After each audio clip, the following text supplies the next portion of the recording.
রাজধানীর উত্তর বাধারঘাট স্থিত শঙ্করাচার্য বিদ্যায়তন দ্বাদশ শ্রেণী বালিকা বিদ্যালয়ে সোমবার হীরক জয়ন্তী উদযাপন করা হয়।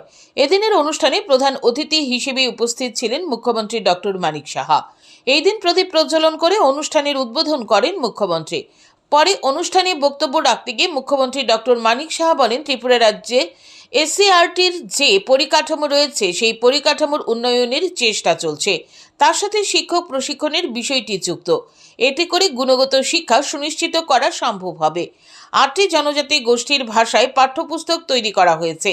কলেজে ছাত্রীদের ভর্তির ফি মুকুব করে দেওয়া হয়েছে। মহিলাদের সশক্তিকরণ করার চেষ্টা করছে রাজ্য সরকার।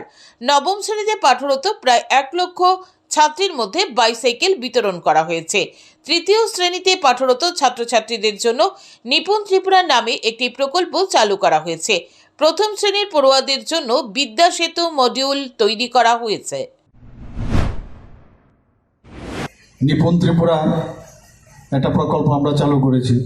যারা তৃতীয় শ্রেণীর যারা ছাত্ররা আছেন তাদের মেইন আমাদের উদ্দেশ্য সেটা হচ্ছে তাদের যে বেসিক যে দক্ষতা সেই দক্ষতাটা যাতে ডেভেলপ করে তার জন্য আমরা এই স্কিমটা আমরা চালু করেছি।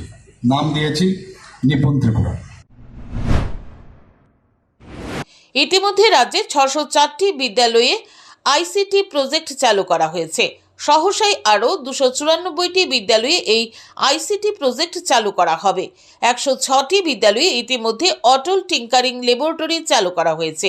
নতুন করে আরও 100টি অটল টিঙ্কারিং ল্যাবরেটরি স্থাপন করা হবে বলে জানান মুখ্যমন্ত্রী। তিনি আরও জানান, সমগ্র শিক্ষা প্রকল্পে বর্তমানে 295টি বিদ্যালয়ে বৃত্তিমূলক শিক্ষা ব্যবস্থা চালু রয়েছে। টিঙ্কারিং ল্যাবরেটরি আমরা তো কোনোদিন আগে নামই শুনি। টিঙ্কারিং ল্যাবরেটরি এখন বিভিন্ন স্কুলে আমরা ব্যবস্থা প্রায় 106টি বিদ্যালয়ে আমরা শুরু করেছি। যে ইনোভেটিভ নিজেদের ছোট ছোট ছেলে মেয়েরা যারা ছাত্রছাত্রীরা ওরা বানাবে ওখানে, এবং আরও 100টি টিঙ্কারিং ল্যাবরেটরি স্থাপন করা হবে।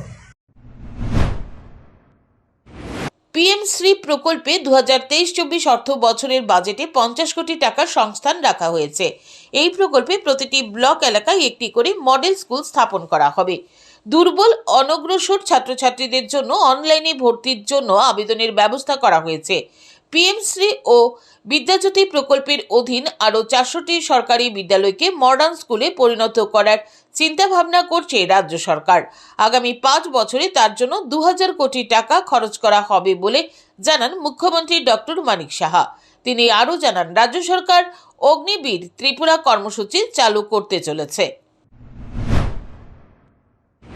আরেকটা পিএমসি প্রকল্পের ইনফ্রাস্ট্রাকচার ডেভেলপমেন্ট ভেরি ইম্পর্টেন্ট। এটা পিএমসি প্রকল্পে 2023-24 অর্থ বছরে যে বাজেট প্রায় 50 করোড় রাখা হয়েছে এর মধ্যে, এবং সেটা প্রতিটি ব্লকে একটি করে মডেল স্কুল স্থাপন করা হবে। অনুষ্ঠানে এই দিন মুখ্যমন্ত্রী ছাড়া উপস্থিত ছিলেন আগরতলা পুর নিগমের মেয়র দীপক মজুমদার, বিশিষ্ট সমাজসেবী সঞ্জয় সাহা, কর্পোরেটর শম্পা চৌধুরী সহ অন্যান্যরা। অনুষ্ঠানকে কেন্দ্র করে বিদ্যালয়ের পড়ুয়াদের মধ্যে এই দিন ব্যাপক উৎসাহ পরিলক্ষিত হয়। Bureau report, news today.